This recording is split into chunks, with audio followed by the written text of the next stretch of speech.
Welcome to PHP Podcast. I'm Mike. And this is Orlando, and we are on episode 260. Jeez, did you have to get like as deep as possible? No, that wasn't like you had to get to like negative 260 decibels or kilohertz in order to Well, it's another milestone, right? You wrote about milestones here. Yeah, I think I'm over the milestone theme, but I'm excited that we're on another episode.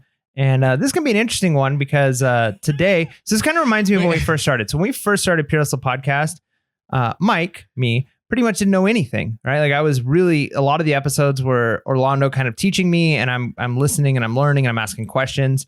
And as time went, I learned more and more and could contribute more. But today we're going to be talking about something that I don't have a lot of experience with, which is good because Orlando's going to be able to kind of talk about his experiences. I might be able to push back, ask some questions, learn a little bit. So I might be able to kind of represent those of you who are watching and listening who might be like me and have never done this. And so we'd love for you in the comments below, put your experiences with negotiating when you're doing retail arbitrage or when you're at thrift stores. Okay, so negotiating at garage sales, got it. Negotiating at swap meets, got it. At thrift stores and retail stores, I don't do a lot of negotiating. So this is, if you're like me, comment below. And if you've had experiences and success, comment below. What have been your experiences at maybe some retail stores or thrift stores with negotiating? So I will say I do feel a lot of pressure because when we first had our first few episodes, we didn't think we were going to go anywhere, right? Yeah, so for me, sharing my knowledge, it was kind of like, oh, well, you know, no big deal. 5 people listen to it, 3 people don't like it. Oh, well, we're done.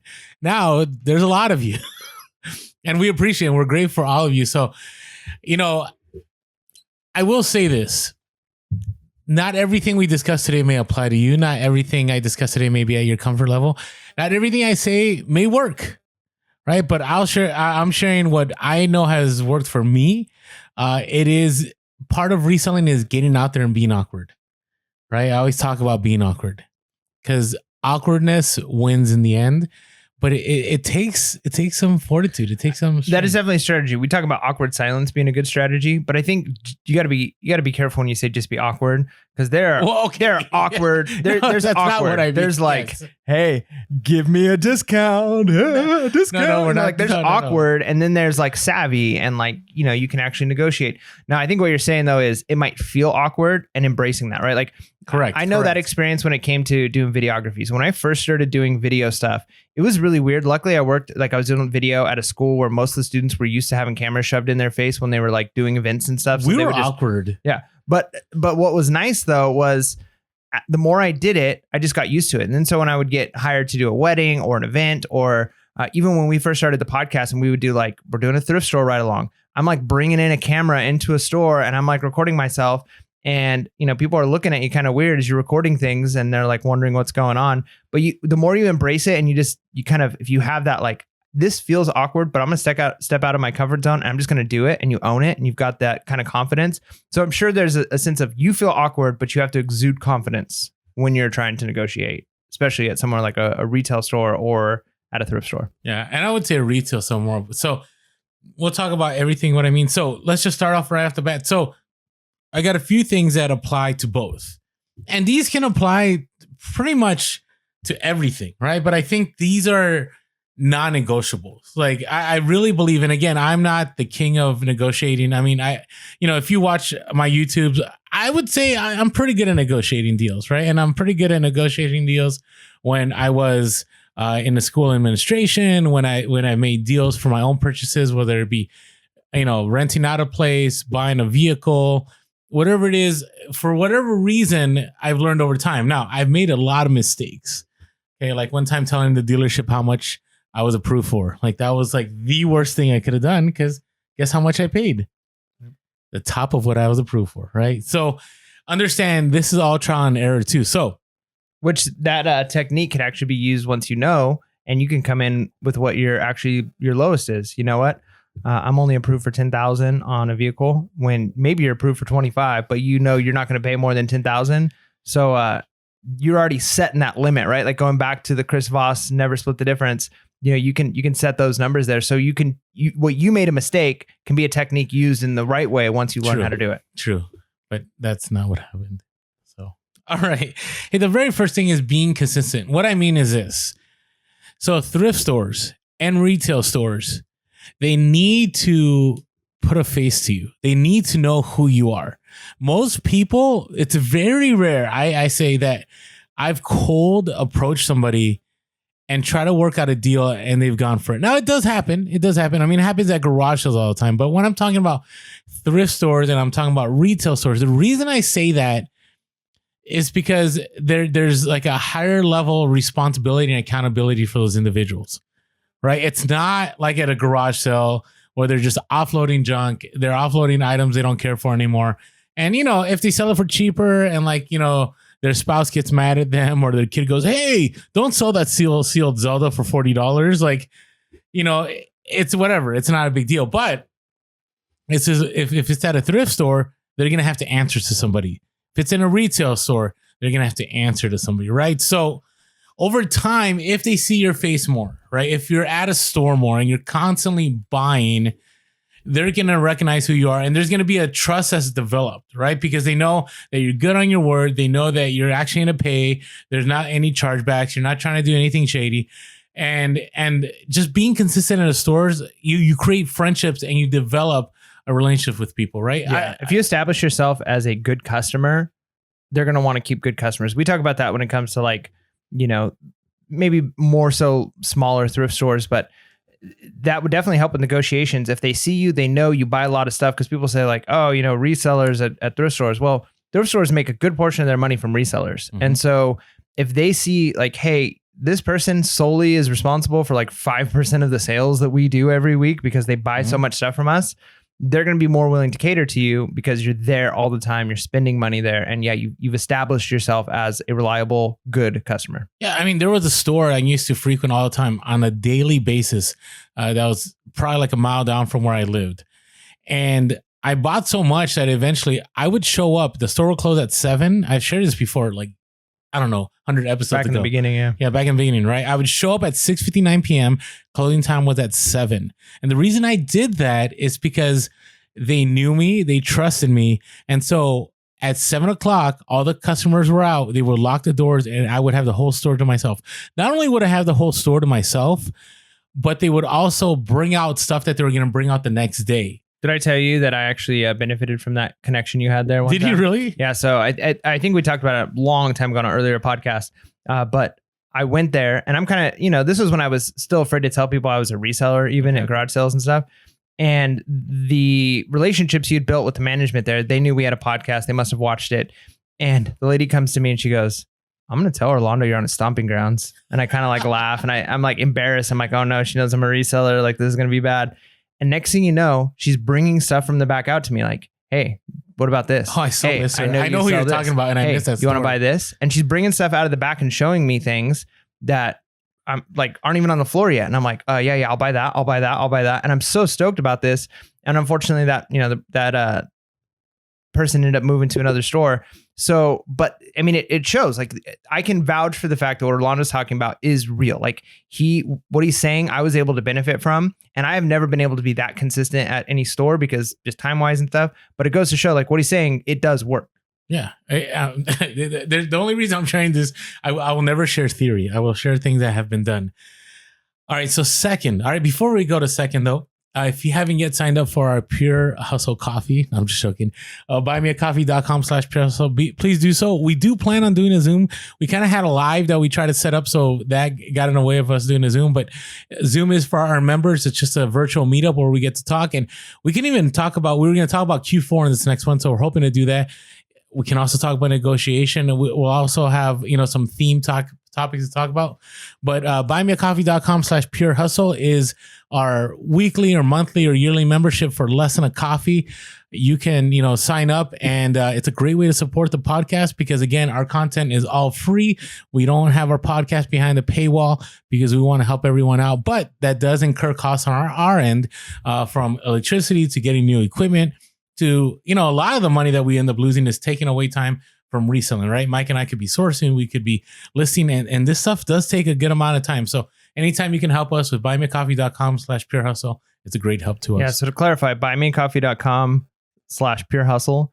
Now you did start by saying Pure Hustle Coffee, which I was joking. I was joking. I'm all the guy about ideas, and who knows? Maybe that's our next business venture. That's what Scavenger Life did. We could be into the podcast. We could be Pure Hustle Podcast Coffee. Get your Pure Hustle coffee. You want to be able to hustle pure? Get your Pure Hustle coffee. I don't know. Like maybe if you guys got connections with some coffee vendors, hit us up. I'd be the worst because I never drink coffee.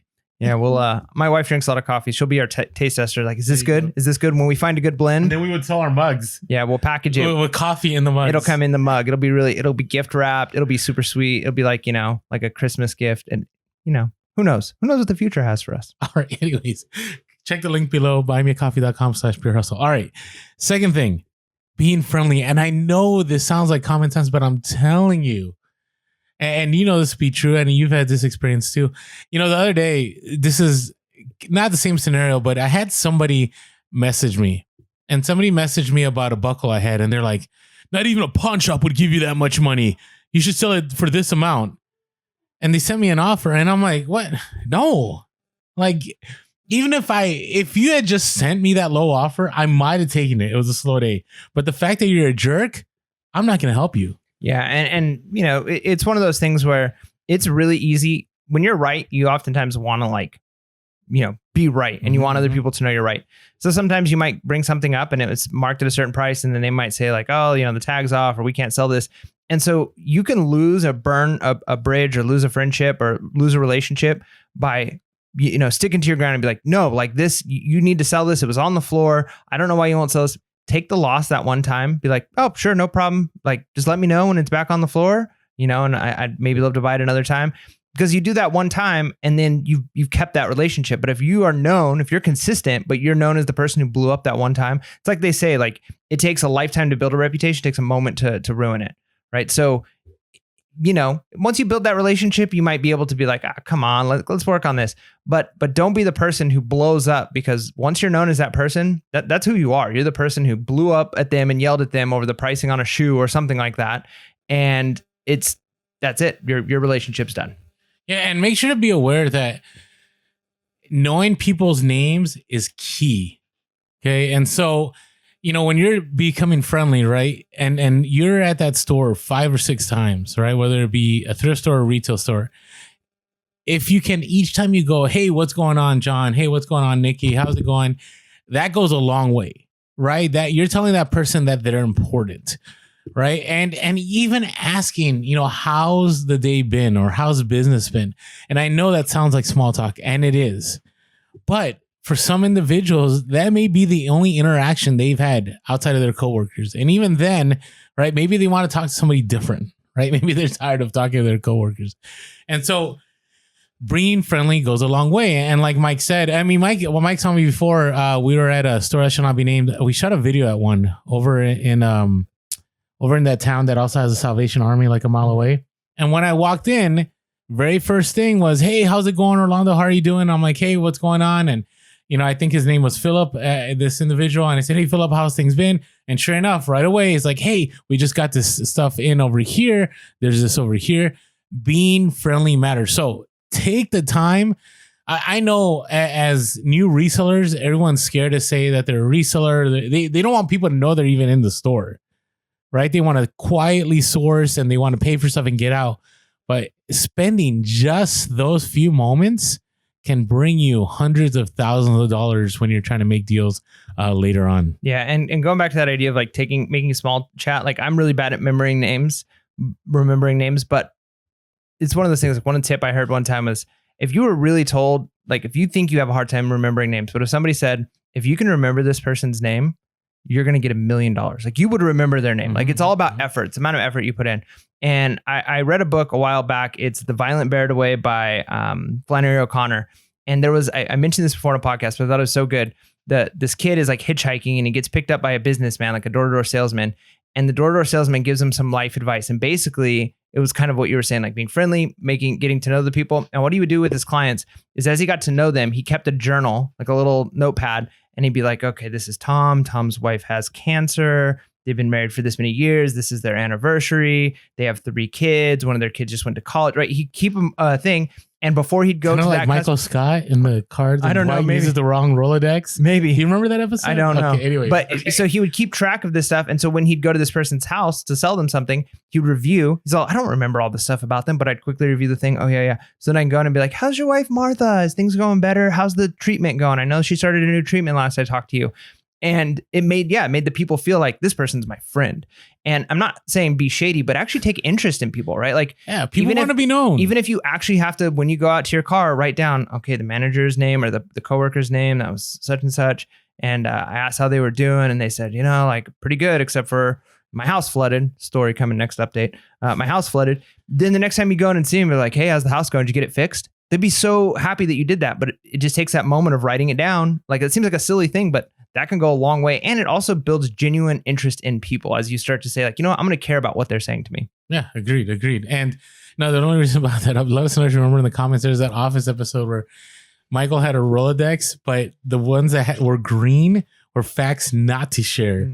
And the red were facts to share. And so Dwight started going with the green. And anyways, it's hilarious. If you know, let us know in the comments. All right. Now, it's important to know the employees, but it's more important to know the supervisors and the management.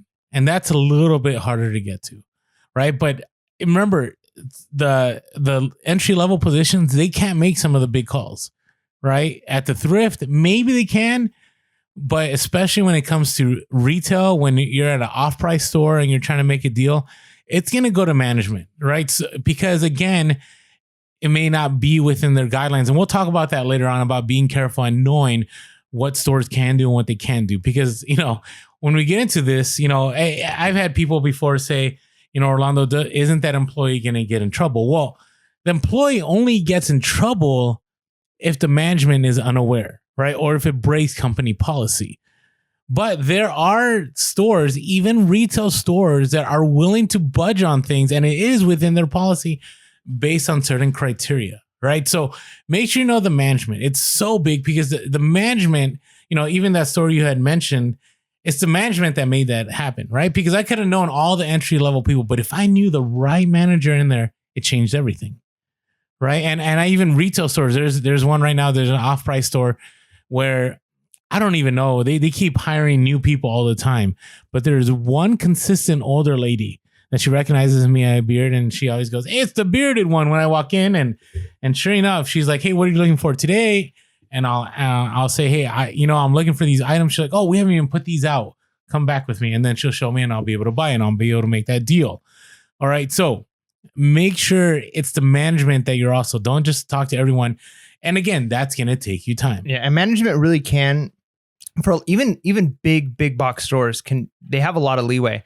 We are family friends with somebody who's really high up in a company, and relatives of ours were doing a school event, and they were decorating for Halloween. And so they're like, hey, do you think that this store would donate this? They have this big like attraction like thing, and it's really expensive. Our school can't afford it. Do you think we can get a deal on it? So we called him up, and luckily, we knew a person who, I'm talking high up, like district level management. And we're like, hey, our school's doing this thing. And they were like, he's like, yeah, no problem. Like, we have it in our budget. We can donate this to your school. Just come in, let them know. And when we walked in, we talked to, it was like a team lead or something. And they're like, no, we don't do that kind of stuff at this store. And we're like, hey, we know this person, like give them a call. And they're like, wait, so-and-so? And sure enough, they called up the store manager. Store manager was like, yeah, I got the phone call, give it to them.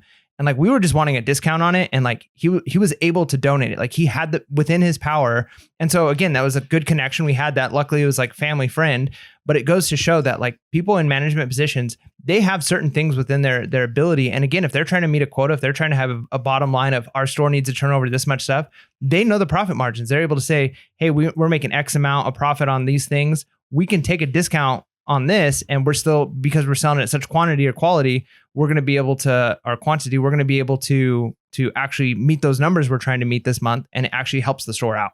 Yeah. Agreed. All right. Now, this last one, this is going to be kind of sketch for a lot of people.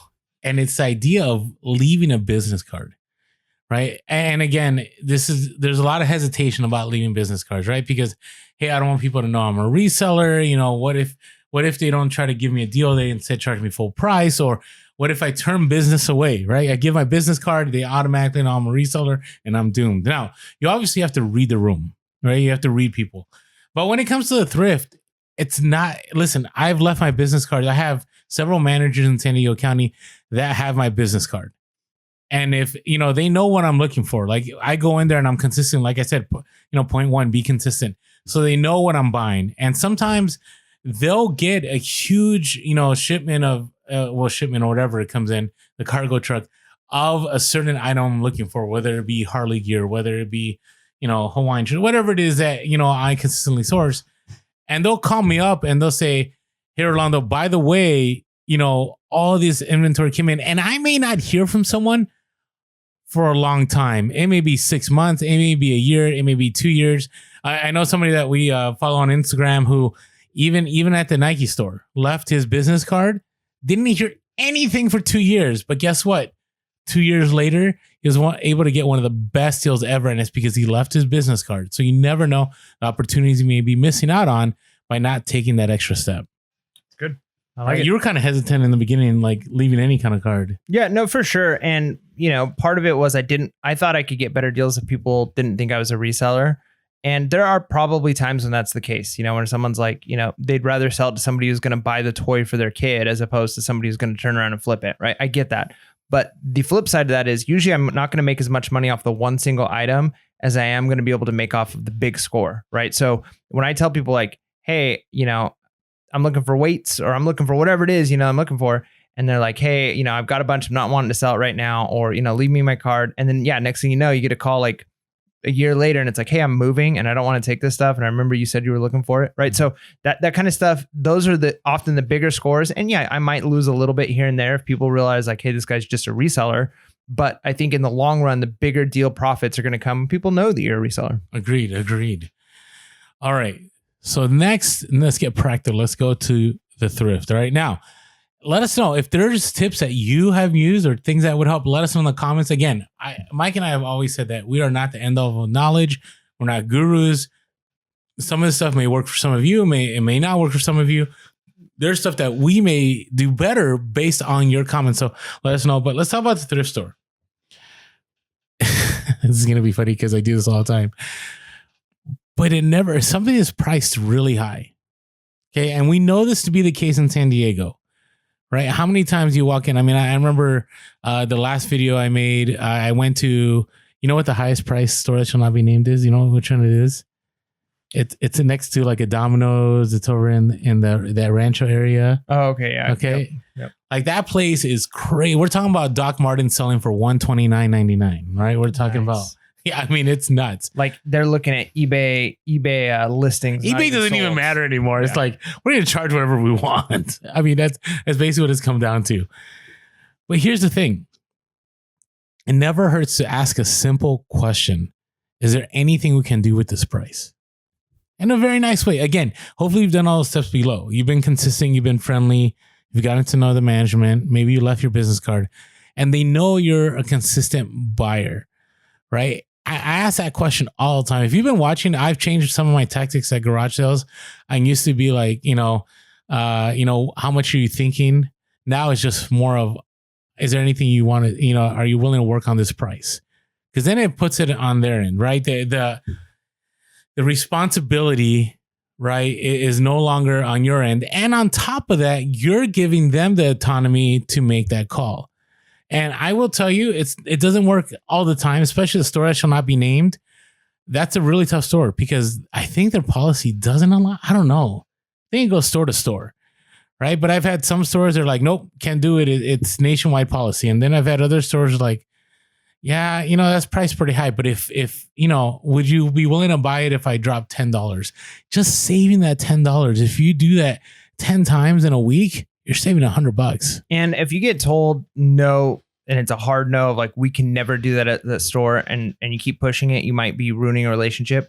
But at the start, when you're first trying to figure out, it doesn't hurt, right? Like getting a no is not the end of the world, right? We've talked about that in some of the other books that we've done. In fact, sometimes it's good to try and get no's and just say like, hey, can you work on the price? If they say no, no big deal, right? Either you're going to buy it or you're going to put it back, but it doesn't hurt to ask, right? You could at least say, hey, can we work on the price? Because then it gives you the feel for, is this a store that will negotiate?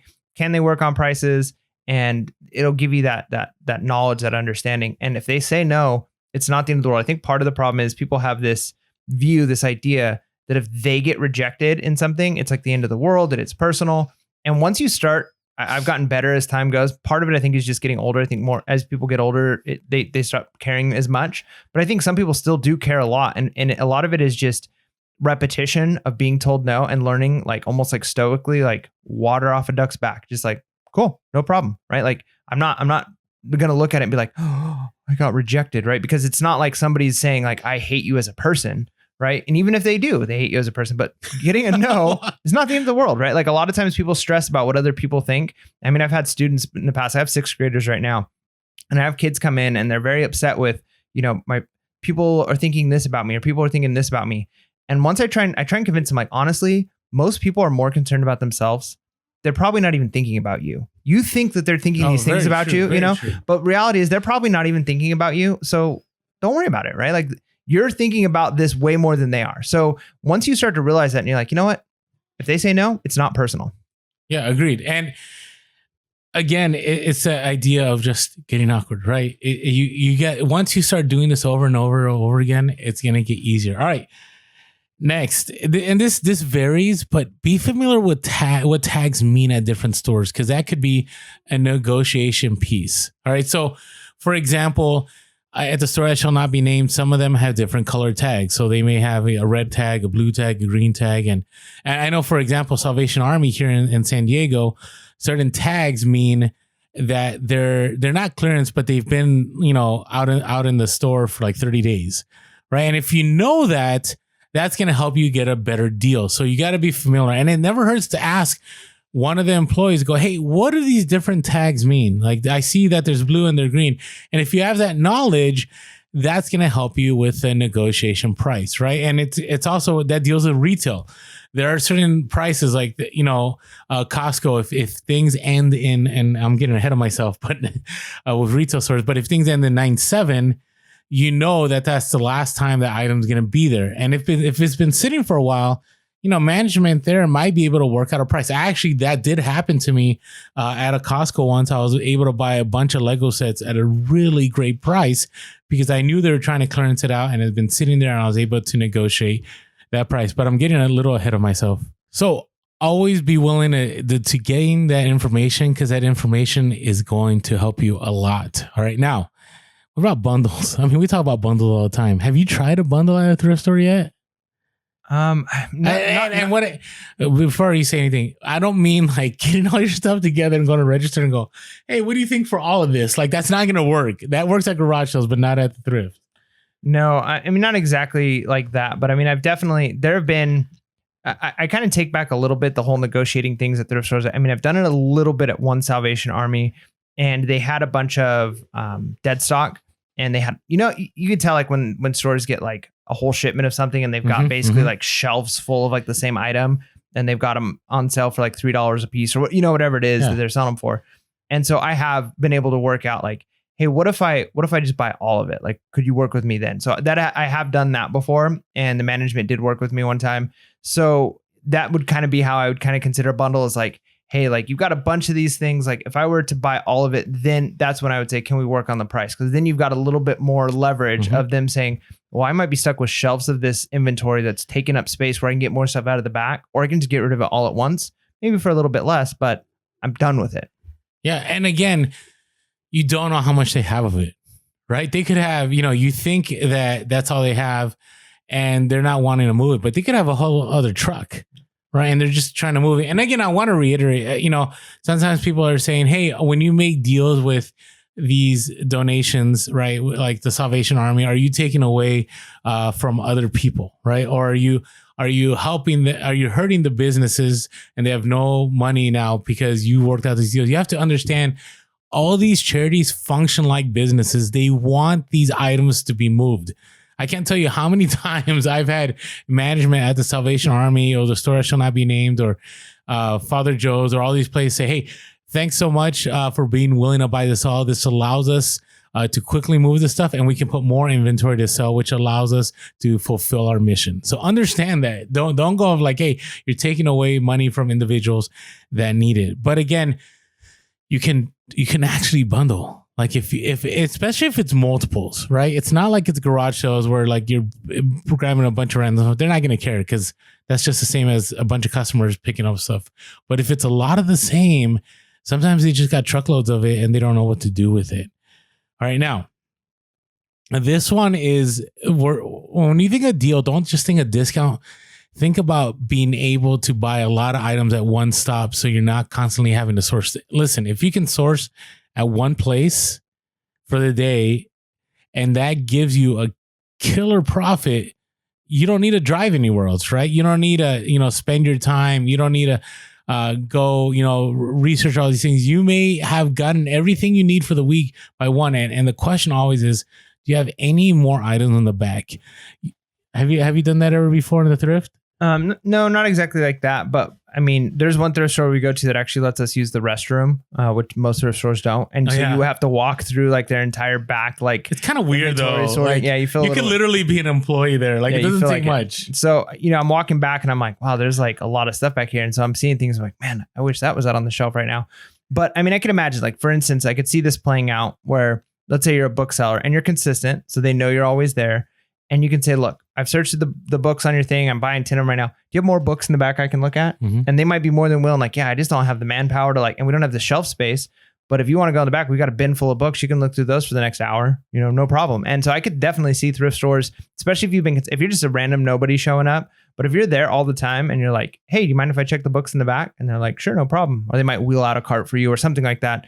Because a lot of times, especially with something like books, they're already priced, right? Hardbacks are $1 or $2. Softbacks are 25 cents. So they're not worried about the pricing aspect of it. They just might not have the space for it. But yeah, I could definitely see them saying, sure, I've got stuff in the back. No problem. Yeah, you'll be shocked because you always think that everything that's out there, since it's a thrift store, is all they have. But in reality, they might have a ton of stuff. And like you said, even right now in San Diego, I just was at a store that shall not be named, and their fitting rooms are closed due to labor shortage.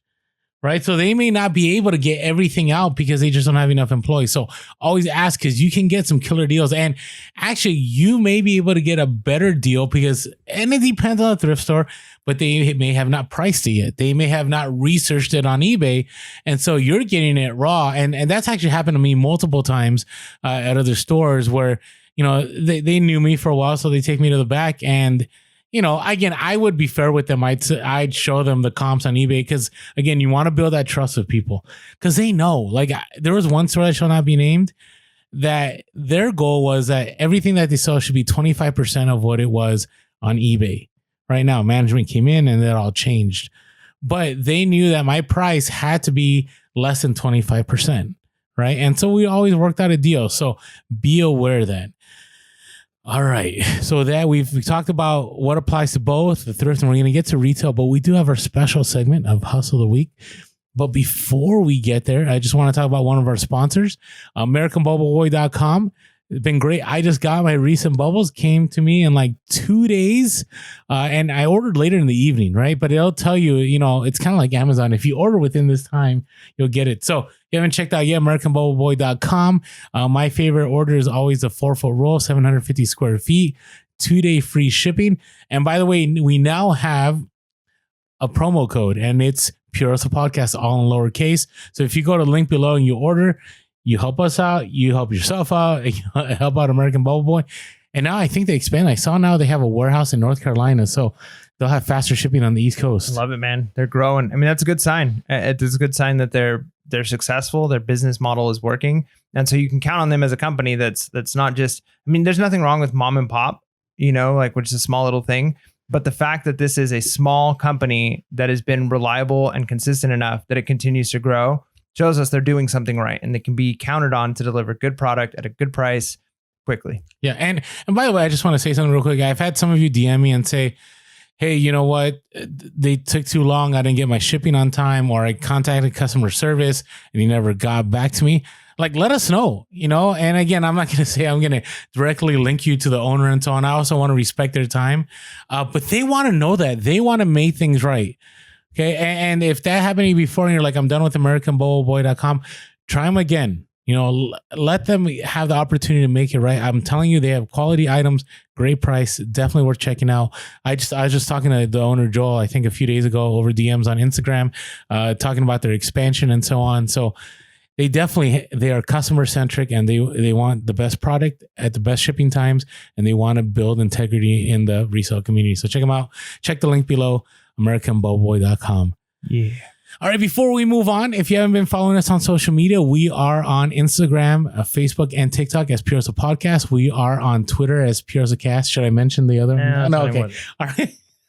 If you know, you know. Also, you can always give us a call, 619-738-1170. That's 619-738-1170. You can also shoot us an email, purehustlepodcast@gmail.com. That's purehustlepodcast@gmail.com.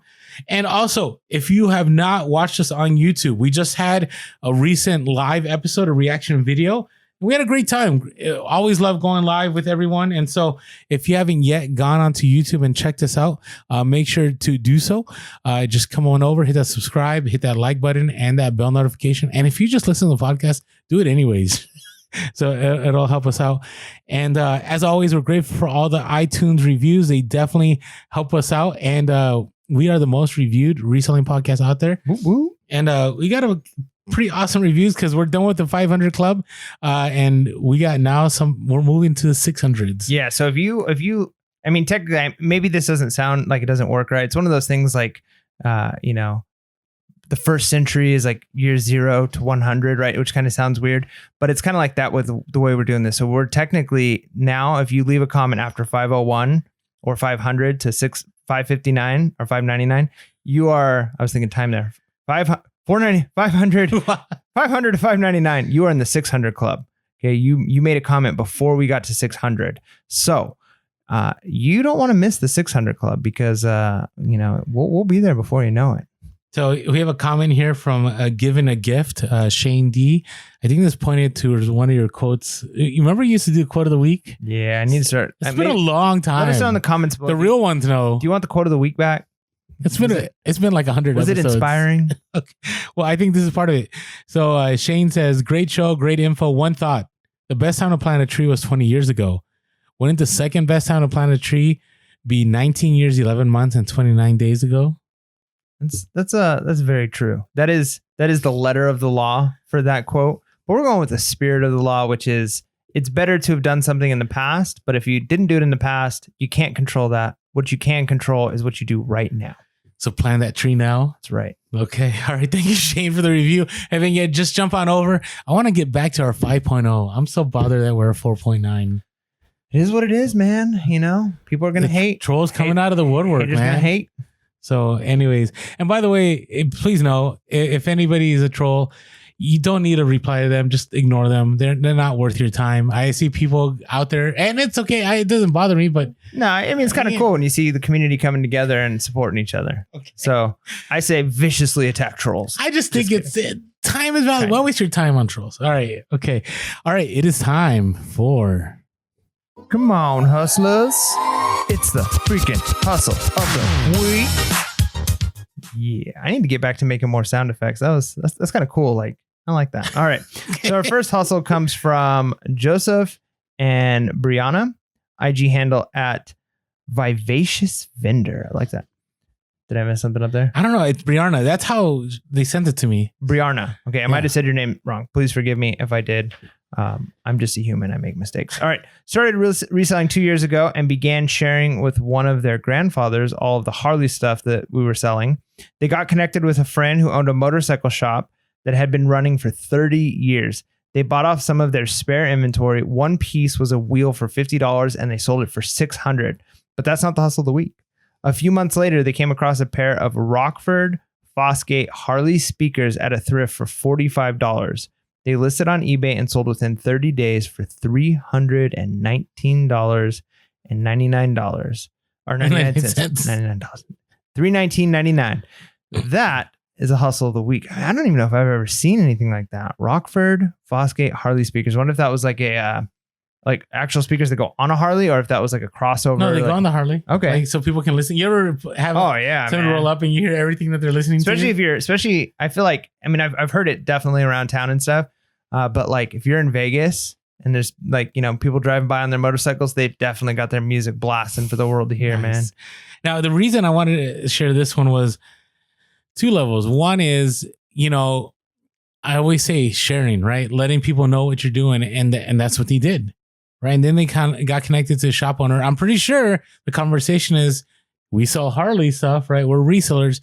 And guess what? They ended up with a major score, right? And I'm pretty sure, you know, Joseph and Brianna are going back and maybe making other deals, right? And on top of that, they now gain knowledge with Harley stuff. They know that Harley stuff sells. They know what is good Harley. And I would say only 1% of Harley stuff doesn't sell. Pretty much everything has its price. But yeah, I thought that was a great hustle of the week. So love it. All right. So this next one is a next level one. It kind of goes with our video game reaction video. So this is Chelsea, IG handle Monarch Alley. This is actually her second hustle of the week. She was the one that had picked up a first edition Nintendo Power magazine and sold it for good money. Now, this is all on a YouTube video. So check out her YouTube, Monarch Alley. I got to catch it live as she showed her unboxing and what the item sold for. But this is a great story. So they were on Facebook Marketplace. On Facebook Marketplace, they came across a lot of video games for free. Her husband had knowledge of video games and she had the knowledge of reselling. When they got back home, they're going and they're scanning each of the games. And again, check the YouTube. There's a lot more to the story than I'm sharing. I don't want to share everything because I want you to check out their YouTube. Came across a sealed version of Grand Theft Auto. I think it was like San Andreas Fault. And again, we don't support everything in the video games. This is like one of the adult versions that got pulled from the store or something. Like there's still a certain mod you could do. I don't know, but it was special. And it was going anywhere from 800 to several thousand. So they sent it in to get graded into WADA, what we were just talking about. And it got a 9.8 grade when it came back. And it took a few months. And you should watch the story. It's pretty intense. Okay. They listed on eBay for $2,700. By the way, this was free. Listed on eBay for $2,700. And while listening to our podcast, the algorithm must have triggered. It knew. And they sold it for $2,200. Wonder how much they had to pay to get it tested at WADA. I think it was about $100. That's not bad. So check out the video. They did the expedited, but check out the video. There's a whole lot more to the story. I think it's a great video to watch if you want to understand the process. Like, hey, what do I do if I find something and then have to get it processed? How long is it going to take? And what can I sell it for? And why should I sell it on eBay instead of an auction house and so on? Yeah. So no, that's awesome. I'm glad you had success with that. 2000. I'm still waiting for my, I've had some major dollar sales, but I haven't had like a grail sale. Like my high sale has been like 1,800. Yeah. I mean, that's crazy to think that. I mean, we get a lot of hustles of the week where it's like that. I mean, I've had good like bulk buys where like I've made a couple $1,000s off of like true lots of hours of work and taking pictures of 50, 60, 70 items. You know what I mean? But yeah, I haven't had that. Like I bought a trinket that sold for 10 grand or 5 grand. You know what I mean? Like, yeah, no, I get it. One day. And what I liked what Chelsea said in her video is like, I'm showing this because I want to let people know this is actually real. This does happen. It happens. Which is true. All right. Our next one comes from Paul, IG handle at excelled_flips, was at a Savers thrift store and came across a clothes iron for $10. After doing some research, listed high on eBay and sold a Ronita DG5030 Rowenta pressure iron and Steamer Pro steam station for $159. $10 to $159. That's a darn good flip. And it's an iron. Yeah. It's an iron. Now, do you know irons cost money though? Yeah.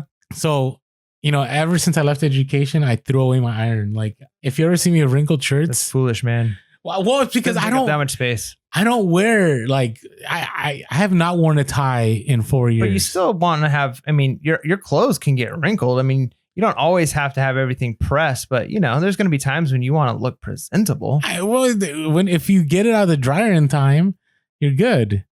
Things get wrinkled if they sit in the dryer too long. Maybe, or even folded or hung up in the closet. Like, yeah, you just gotta hang it up real quick. But even then, like it can still get some wrinkles in it.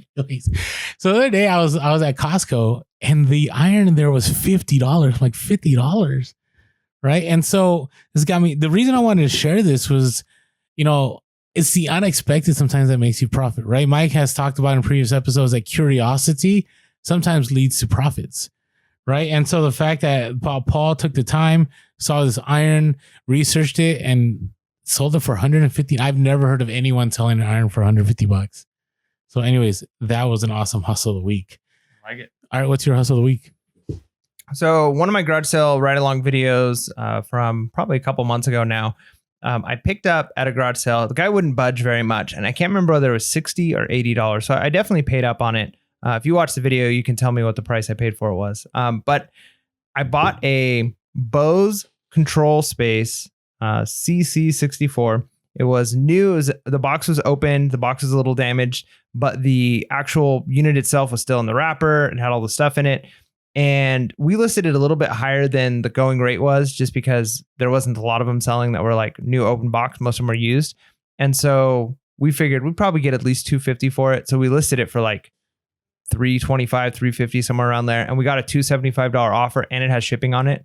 So I was like, sweet, take the offer, right? Like I'm gonna net off of this close to $200.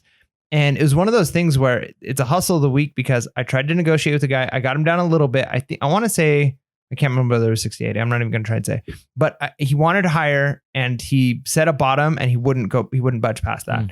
And so we settled on that. And it was one of those things where, like, every time you pay up on an item, you're like, I hope this pays off. I hope this pays off.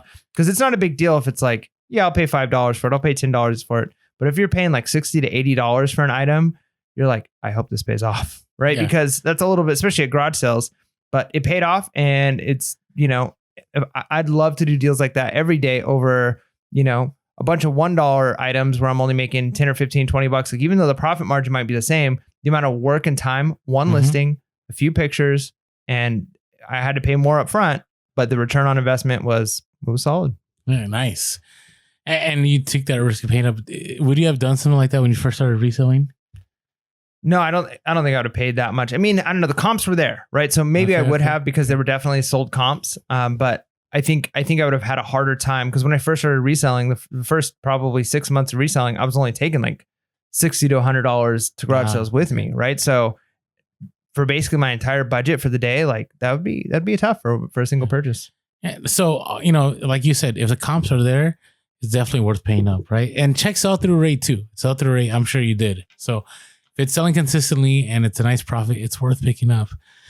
All right, so mine is kind of it's a bunch of stuff all together. So during the beginning of the sickness that started, like everything was shut down, right? And at that time, we had a full episode about how to source from home. So I started doing a lot of sourcing, and what I saw was that among sports items, especially like the Hawaiian shirts, like the market dipped.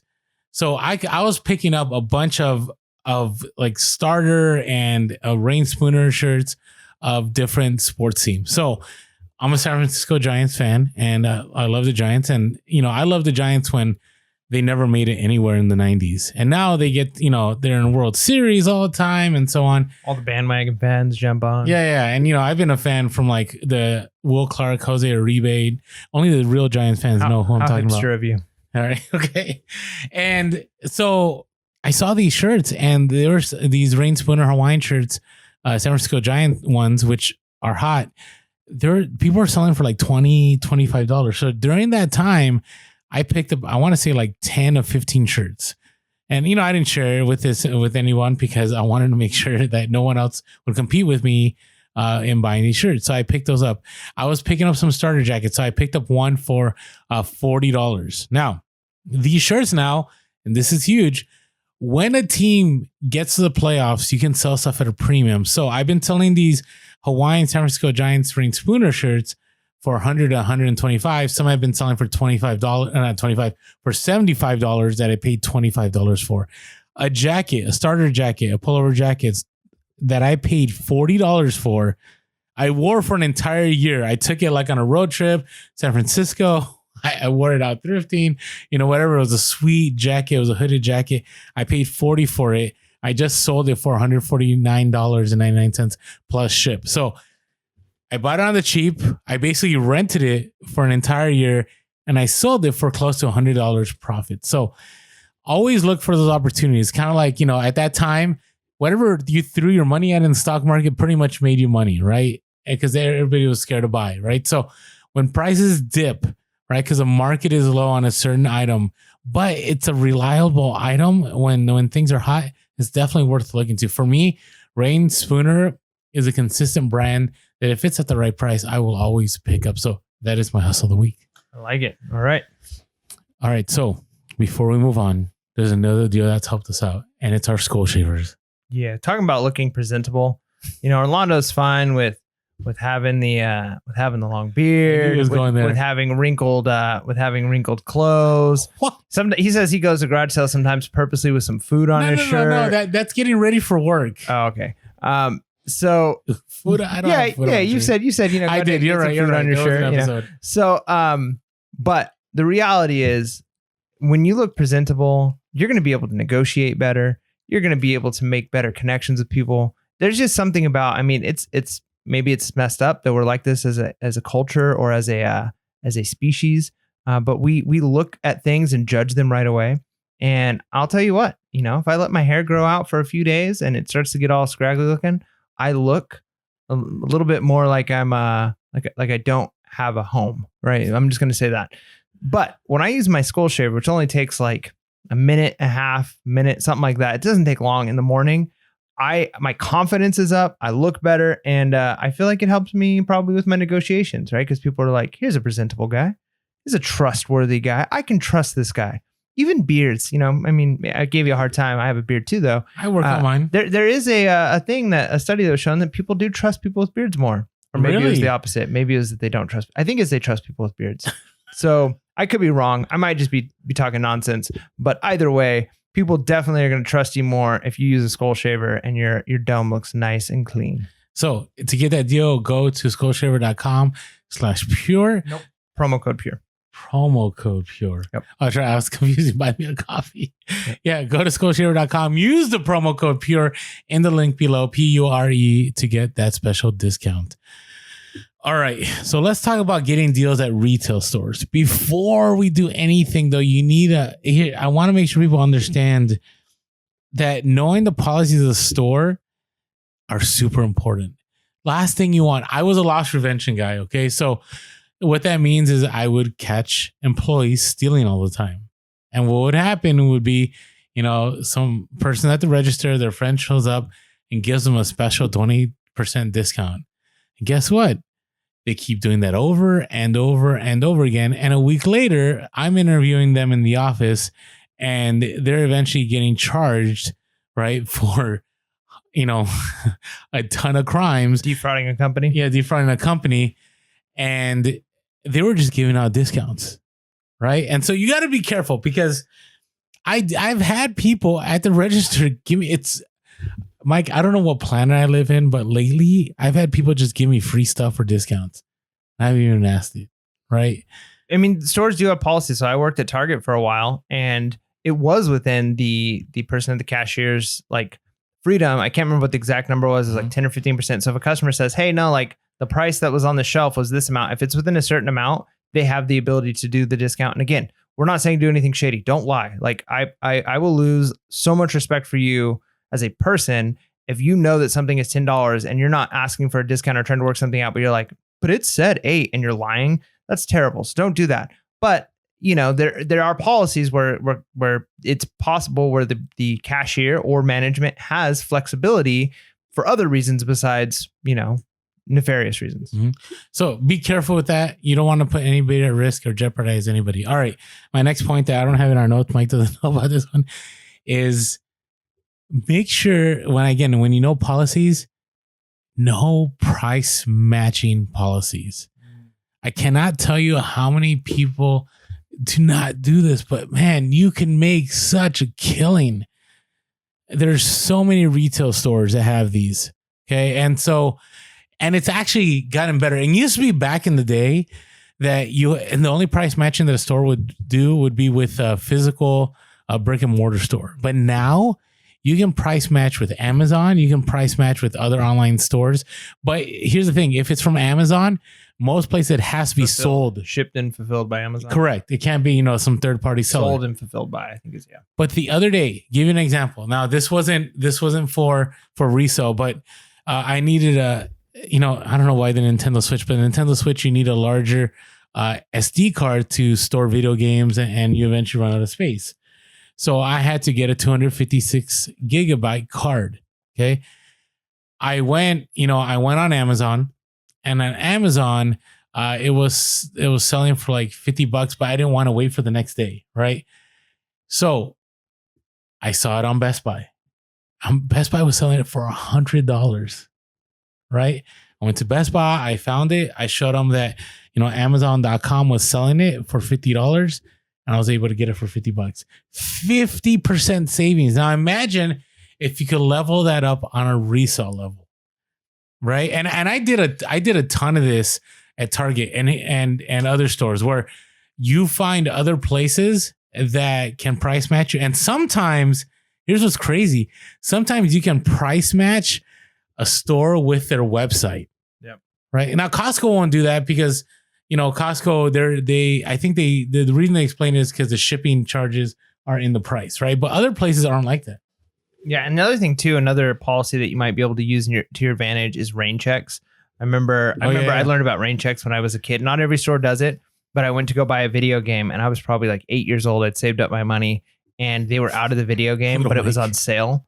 And that was the reason I had saved up enough for the sale price, and the sale was ending that day and they were out of stock. And I like cried at the register. I'm like a little kid and I'm like, that's not fair. Like I'm not gonna be able to buy this game now.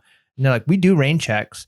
And so they literally gave me a coupon for it. So when it came into stock, I was able to get it at the sale price, even though it was like a week later that they were in stock. Mm-hmm. So some stores will do rain checks where it's like, hey, we're out of stock on this item, but we'll acknowledge this deal, even though we're out of stock. And here's the coupon for it. So not every store will do it, but if you know the policies, you might be able to, they might have a limited number and that's why they have that sale. But if you can get a rain check on it, you might be able to get that sale that you can use to flip. Yeah, no, there was a time when I did a price matching at a store. They had their controllers. They're like these handheld controllers for video games. And they were being clearanced out on their website, but not in store. Mm-hmm. And I showed them the price and I was able to pick up, I believe, for $14, something that I was flipping on Amazon for $50. Right. So I bought 10 of them at $14. Think about it, $140 before taxes and all that, instead of the $50 price tag that I could have had with $500. That's a huge savings. So be aware that they're out there. They're not highly publicized. All you have to do is Google the store and then put price match policy, and it's there. Yeah, a lot of times, like Target will do it. I'll just give you that one. They'll match their website. At least they have for me in the past. Where same thing, they were on clearance on the website, and the store had them on clearance, but it was a different price. It was actually more of a clearance online, and I was able to get the online price in the store. Yeah, so be aware that it's another way to make it do. And you don't have to be that awkward. You just have to know that the policy is there. All right. So here's something I want people to think about. Deals aren't necessarily always, and I shared this before, getting a lower price, especially when it comes to retail arbitrage, right? Because there are certain stores, right, like Target, that they don't want you buying multiples. They don't want you clearing the shelves. But here's the thing. If you've done everything before, you're consistent at certain stores, you know people, you know the management, right? And you appear friendly, and because resellers right now have a certain stigma, right? Sometimes they're called scalpers. But if they see your humanity and they know who you are, some of these stores, again, they have a lot of leeway depending on how high they are in the food chain. They may say, you can only buy 2, but I've been to stores where I've been able to buy 10 or 15, 20, 30 items of a product just because they knew me. Right. And they didn't put them in trouble. They had the leeway to sell it. So be aware of that, because it's not just about getting the discount, right? Or even knowing when a restock's going to happen. Yeah. Right. Knowing that, hey, we get new toys on this day, or we restock at this time. Like if you know that about a store, if they're like, hey, we typically do restocks at like 6 p.m. The store's open till 8. And so then to time your visits then if they're out of stock on stuff, right? But you might not get that information if you're not able to develop those relationships. People ask people, and sometimes it is the floor level person working. It's like, hey, do you know when you get more shipments of this stuff in? And it's like, yeah, every Thursday is when we get the electronic shipments. right? And then boom, you have that information. So you made a deal at a retail place, even though it wasn't a discount, but you've got information, and information's power. Yeah, and I was just at an off-price store, and I was talking to the manager, and she told me, she's like, we get higher valued items, and our markdowns are every Monday. So that in itself is going to get me great deals, right? Great items at great prices. All right, so how do you make a deal? Most of you are like, well, Orlando, this doesn't sound like you're making deals. Okay, you can make deals, but here's the thing. They have to be, I don't want to say a monumental level, but you have to buy a lot, right? So for example, I don't want to mention stores, but there's a certain wholesale store that they had these Lego sets. And I mentioned it earlier, so if you got that in the podcast, but I went to another one and I ended up buying 2 pallets worth. Right now, would they have given me a deal if I just bought 10 of them? Right? Probably not, because to them, like, those 10 are going to sell within, the next week or so. The next hour, probably. Yeah, the next hour. But if I'm buying 2 pallets, it's moving forward. So my suggestion is, if you want to get into getting deals at the retail game, now you can get them on smaller items, but I have always found, my experience is, you got to be willing to buy a lot. And then that's how management knows who you are. That's how you build confidence. Because here's the thing, you make that deal, you better not back out of that deal, because that will destroy all phone calls coming at you. That will destroy any deals. But you need to be willing to make a large purchase to make that conversation. And then maybe later on, you can make smaller deals. Sometimes you got to be willing to spend a lot. And sometimes you got to be willing to maybe cut a deal where you're only saving $2 per item. So this deal that I got at this place for the Legos, I only got $4 taken off on each item. And was it a lot of profit? Not until I ended up selling through everything. So I kind of had to, my interest rate, I did get interest charges on my credit card for about a couple months, because I wasn't able to move that entire pallet, those 2 pallets within, that month. But at the same time, it allowed me to establish a relationship. So the next time I went to that store, I bought way more of that product, and I was able to get a deeper discount. The only problem is management changed, and then they wouldn't let me buy anything. Yeah, it's like starting from square root. It was so bad. I mean, ground level. We got to start over. Square one. So, but here's the thing. The deals are still possible when you go to retail. Yeah. All right. So hopefully this kind of helped you. We're getting into Q4, or even if you're still going to, be picking up secondary items, to be able to get deals. So always remember, consistency, being friendly, knowing people, knowing their names. And then at the thrift, right, there's so many opportunities, and it gets a little more difficult at retail arbitrage levels, but you're still able to make money by making those deals and continuing those deals over time. With that being said, make sure to be real, be relevant, and be reselling. Late. Peace.